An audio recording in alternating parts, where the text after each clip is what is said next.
পদ্মা সেতু হবার পরে বেনজিরের চেহারা বলতেছে, সে অনেকগুলো জমি দখল করেছে, সেই জায়গাতে নতুন করে রিসোর্ট তৈরি করছে, চোর ডাকাত সবগুলো একসাথে হয়ে জনগণের সম্পদ দিতেছে, কিন্তু মানুষের ভাগ্যের পরিবর্তন হয়।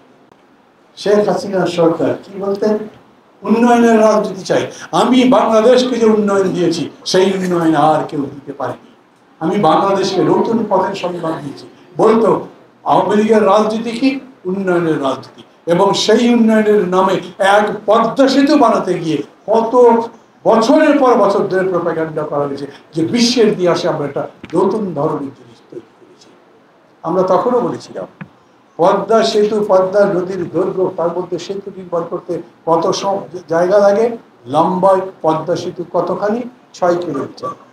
6 কিলোমিটারে এই ব্রিজ নির্মাণ করতে ব্যয় কত হয়েছে? তারা বলছে অন্তত পক্ষে 40,000 কোটি টাকা। আর আমাদের পাশে আছে ভূপেন হাজারিকা সেতু, আসাম এবং অরুণাচল প্রদেশের মধ্যে।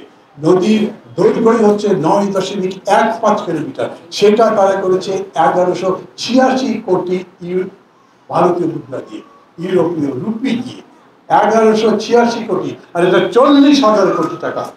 ভেবে দেখেন, মাত্র 6 কিলোমিটার লম্বা একটা ব্রিজ।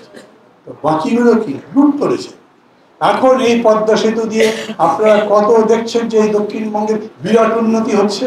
বলা হয়েছিল না পদ্মা সেতু হলে দক্ষিণবঙ্গের চেহারা বদলে যাবে? বদলেছে পদ্মা সেতুতে। পদ্মা সেতু হবার পরে বেনজিরের চেহারা বদলেছে, সে অনেকগুলো জমি দখল করেছে, সেই জায়গাতে নতুন করে রিসোর্ট তৈরি করছে, চোর ডাকাত সবগুলো একসাথে হয়ে জনগণের সম্পদ দিতেছে, কিন্তু মানুষের ভাগ্যের পরিবর্তন হয়।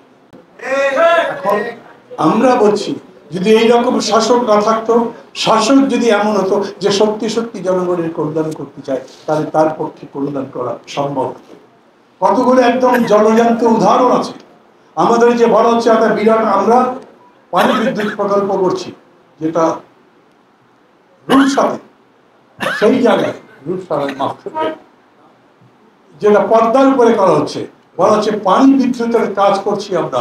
ঠিক একই সমান পরিমাণ বিদ্যুৎ নির্মাণ করতে, বিদ্যুতের প্রকল্প তৈরি করতে, যেখানে কুদানকুলা মানে ভারতের একটা রাজ্যের মধ্যে,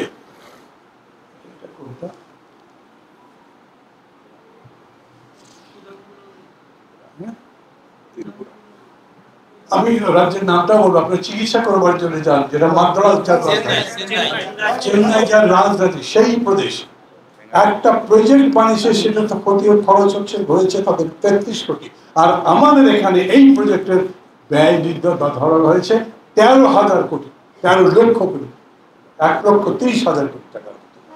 বন্ধুরা, কতখানি লুটপাটের চেষ্টা তারা করেছে। আর সবচেয়ে বেশি কমন আপনাদের বলে থাকবে, এই আন্দোলনের মধ্যে দুটো মেট্রো স্টেশন ধ্বংস করা হয়েছিল। কিভাবে হয়েছিল সেই আলোচনা করতে চাচ্ছি না। এই মেট্রো স্টেশন দুটো পুনর্নির্মাণ করতে কত টাকা লাগবে? শেখ হাসিনা বলেছিলেন 300 কোটি টাকা, কেউ বলেছে 400 কোটি টাকা। কত টাকা দিয়ে বানিয়েছে? 30 কোটি টাকা। তার মানে ওনার মতলবই ছিল যদি ক্ষমতায় থাকতেন তাহলে 400 কোটি টাকা বা 300 কোটি টাকা বিল করতেন, 30 কোটি টাকা দিয়ে ভারতে বাকি সব টাকা চুরি করে দিয়ে চলে যেতেন। চোর যদি আপনার দেশ শাসন করে তাহলে আপনার দেশের কল্যাণ হতে পারে না।